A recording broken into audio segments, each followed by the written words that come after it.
He can cook a shoe and it'll taste delicious. You don't even have to bring your own, he says. And that's neat. It's Tom White. This is Teaching to the Test Pattern. Hey, buddy, welcome to Teaching to the Test Pattern. I'm Tom White, and today's starts a three-part series, man. Daniel Knode, North Cobb High School in Cobb County, Georgia, north of Atlanta, kind of between a couple of places. We'll talk about that here in just a minute. We're going to talk about, in this episode, what he did prior to teaching. We're going to answer a question about what is master control. We're going to talk about how big, bad broadcast companies make mistakes when it comes to graphics. We're going to get into all of that in this episode. Down the road, we're going to talk about his first days in the classroom, and that'll be in episode 2, or part 2 of this series. And then in part 3, we're going to talk about his workspace. We're going to talk about advice for new teachers. And we're just going to, it's a great conversation. Really, really excited to have Daniel on. He's done some really big stuff up there where he is, taking a program that was already established. And when that happens, when you come into an established program, what I see a lot of times is it's just hard to maintain, especially a top-notch program like he took over. So we talk about that in this series with Daniel Knode. We also talk about his new equipment. We don't mention it in the show, but I'm going to mention it, that it came from Amatrace. And he talks a little bit about getting trained up, and that's coming from Amatrace too. AMITRACE.com. You got to go check them out. There's second place is a long way from Amatrace. I mean, everybody else is fighting for second, and they are way behind. So as we head into a year where video production is going to be a key element to every school and school system and county and city and state, you got to get to the level of that. You got to get to the best level you can. And the only way you're going to do that is with Amatrace. The only way you're going to do it and maintain your sanity. AMITRACE.com. Go check them out. TriCaster products. TriCaster just announced a new product that is freaking amazing. I'm doing some research. I'll cut back with you on it later. But Daniel talks about his new TC1 and some of the stuff that they can do. So definitely go check out our only sponsor, Amatrace. AMITRACE.com. Teaching to the Test Pattern. All right. So I am talking with Daniel Knode from North Cobb High School is it officially Marietta, or is it one of those sub-towns up there? It's actually Kennesaw, but it's exactly in the middle of Kennesaw and Ackworth both. Gotcha. So we actually claim both cities. So I have to admit that when it comes to Metro Atlanta, that whole kind of that, if it were a clock, that 9 to 11 arc, I'm clueless, man. Like, I know 75, and that's it. I mean, if it's not Whitewater or Kennesaw State, I have no idea. Well, actually, we're Kennesaw State area. Yeah. The school is like a mile and a half from there, so a lot of our students end up going there. I could get to your school. I just don't know what town it's in. Yeah. I've been there many, many times. So, yep.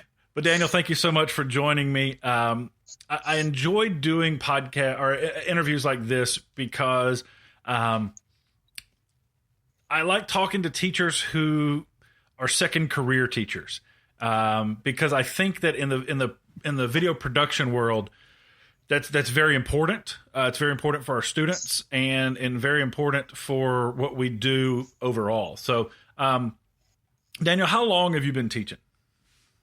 Well, this will be the start of my 4th year, so not very long at all. Just long enough to now have an idea what I'm doing. Yeah, I had an administrator at my first school who, I mean, she was part psychologist, part wizard, and she told me one time, she goes, "You don't know what you're doing to your 3rd year," and yeah, there's nothing more true than that. It really is. I know what I was doing. Yeah, and I'll be honest, I'm 10 years in, and there are days where I go, they put me in charge of these kids. Yep. So what did you do before you taught? Before that, I had almost 20 years at CNN, had about 18 years at CNN, and then about 5-6 years at various locals before and after CNN from that point. So a lot of it has been broadcast news, local news, and then national news, national, international. And what was your role while you were at CNN? Oh, it ran the gamut, which is a good thing for teaching, honestly, in a lot of ways. So I started off, I got hired at CNN as a graphics operator in the control room, running lower third, putting in the name fonts in the lower thirds and full screen graphics in the control room. Not necessarily making them, but calling them up in the control room. Did that for about 4 or 5 years, and then went into management, where I managed that team, and then managed the audio department for a while, managed master control for a little while, and then ended up with managing all of the studios and camera crews that were in the studios in Atlanta. Gotcha. And one thing that that you may be able to answer better than I would, I get this question a good bit, especially from teachers who are not familiar with the broadcast side. Explain master control. Well, master control is kind of the last stop before you see it at home. So they combine both the control room, where we're doing the live shows, and the commercials. And they do the final checks, the final QC, to make sure everything ties together before it goes home to you. So when Wolf Blitzer on CNN says, this is what we're doing next, and after this break, master control takes it at that point and puts in the breaks for us, so that the live team can take a few moments to take a breath, reset, get ready, and then master control counts us back in. Their whole job is to keep you on time. Gotcha. And let's talk about your role in graphics. One of my favorite things to do, and I know that, if I'm not a graphics operator, so it's not something that that I know much about, but I enjoy finding those mistakes and showing my students. How do those happen? I mean, is it just volume, and then there's a percentage of failure and everything, and it's just that? It is now. Yeah, a lot of it is. It used to be a different world. When I started, the person in the chair in the control room had to physically type every single word you saw on screen. There was no way to download it at the time. And so a writer would write it onto a script, then the operator in the control room would type it up, and they would double check it before they sent it to air. That's how it used to be. Yeah, you can catch a lot of mistakes that way. I almost took a picture at the gym the other morning. I was watching one of the Atlanta stations, and the headline was right, but the sub headline was "location" all caps, and I was like, "Man, I'd love to get a picture of that," because that's one of the things that I share with my kids is, even at CNN, even at WSB or AGA. Those mistakes happen. So if you're a 9th grader doing your 3rd show, you're going to make a mistake. Exactly. And that's it. I mean, nowadays, the way it works, the writer writes it in the script. They give it a code like star CG name, and then they have to type in the name and then do a specific character cap, like maybe a semicolon, and then whatever's going to go in the second line. And if they don't code it properly, that's when it comes up on air, like your location one. They didn't code it right, or they forgot to add the location because they didn't know at the time and forgot to go back and do it. In the new world now, with all the downloads, with all the automation, there is no operator actually running the graphics on most shows. So all your local shows, there's literally going to be oftentimes just 2 people. Mm-hmm. One person running audio and one person who's literally punching the show out, doing the and they just call up the graphics and send them over. They don't even look at them. So when the writer messes up, it's going to go on air whether you're ready or not. Yeah, I spent some time at WSB not long ago, and I was explaining to my wife that, they have this huge control room, and there's 3 people there. There's the engineer, the director, and I don't think it wasn't an audio person. They were communicating primarily with I want to say it was a producer. They were communicating with those in the field. I was actually there election day 2016, and that was fun. I mean, there were, they were doing. That means they had more people in the room than normal.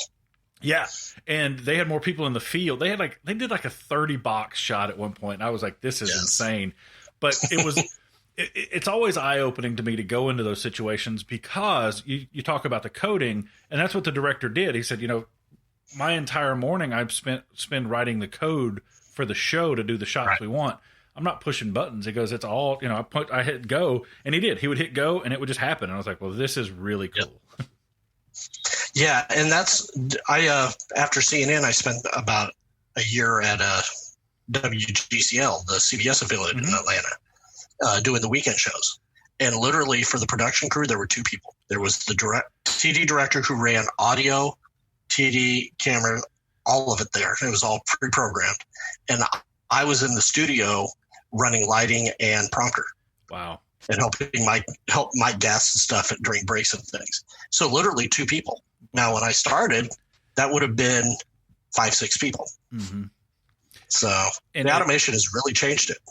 And, the automation stuff it's becoming more educational friendly. I mean, with the TriCaster stuff, yep. with the new TriCaster Mini, the 4K, you can write a Word document and one person is literally doing everything as long as they marked it properly.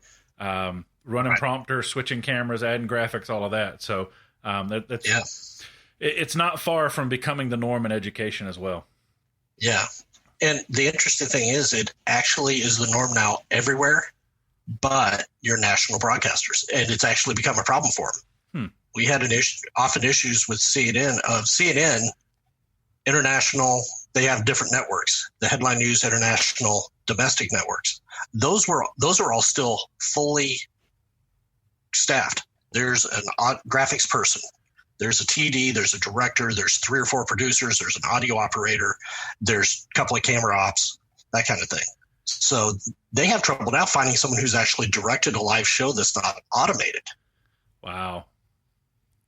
It's funny how that changes. And, it just in a matter of 8 years, 10 years, maybe, it's gone from needing fully staffed, studios and production rooms to now, 2 people. Exactly.